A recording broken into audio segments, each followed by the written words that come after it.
হাতে একটা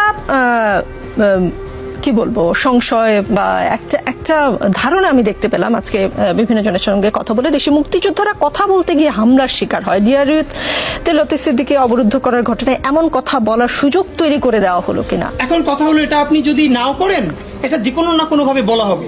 প্রথম প্রশ্ন হলো, এই কোট আনকোট ধরে নেই যে যারাই সবার একদম সার্টিফাইড মুক্তিযোদ্ধা, ভেরি গুড, এই মুক্তিযোদ্ধারা 2014-তে আনকন্টেস্টেড এমপি হয়েছিলেন কিনা, এই মুক্তিযোদ্ধারা 18-তে দিনের ভোট ব্যালট রাতে ভরেছিলেন কিনা, 24-এ নির্বাচন হতে দেন নাই কিনা, মুক্তিযোদ্ধারা আছে না? তাহলে তখন কি মিডিয়া ফ্রেমিং করেছে যে 154টা আসনে নির্বাচন ছাড়া, প্রতিদ্বন্দ্বিতা ছাড়া এমপি হলেন 50 জন বীর মুক্তিযোদ্ধা, দিনের ব্যালট রাতে ভরে ফেলেছেন অমুক আসনের বীর মুক্তিযোদ্ধা। নোয়াখালীতে আমার এক বোন ধানের শীষে ভোট দেওয়ার অপরাধে 3 সন্তানের জননী, তাকে ধর্ষণ করা হয়েছে, সেখানেও যিনি ছিলেন এমপি, বীর মুক্তিযোদ্ধা। এগুলো আসলে গণমাধ্যমে জানতে পেরেছেন? গণমাধ্যমের বরাতেই জানতে পেরেছেন হাদি।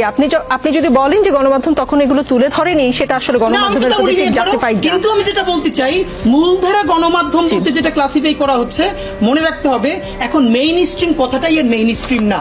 এখন দুনিয়ায় অনেক মাধ্যম, প্রত্যেকটা মাধ্যম ইম্প্যাক্টফুল, সুতরাং বিকল্প গণমাধ্যমও কিন্তু তৈরি হচ্ছে, যার ফলে টেলিভিশনগুলো জনতার কাছে আসতে বাধ্য হয়েছে, নইলে আসতো না যদি বিকল্প গণমাধ্যম না থাকতো।